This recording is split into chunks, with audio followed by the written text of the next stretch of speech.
Day 81। एक और सच सुनो, शुरू में कोई केयर नहीं करता, ना व्यूज आते हैं, ना लाइक्स, ना कोई नोटिस करता है। और वही मोमेंट होता है जब ज्यादा लोग गिव अप कर देते हैं। हम सोचते हैं क्या फायदा, कोई देख ही नहीं रहा। पर रियलिटी क्या है? सबका स्टार्ट ऐसा ही होता है। कोई भी स्टार्टिंग से फेमस नहीं होता, सब जीरो से स्टार्ट करते हैं।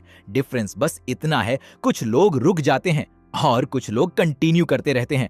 अगर तुम कंटिन्यू करते रहे तो एक दिन लोग नोटिस करेंगे, लेकिन अगर तुम रुक गए तो कुछ भी चेंज नहीं होगा। Close 45-60 sec. Keep showing up even when no one is watching. Day 81 still going.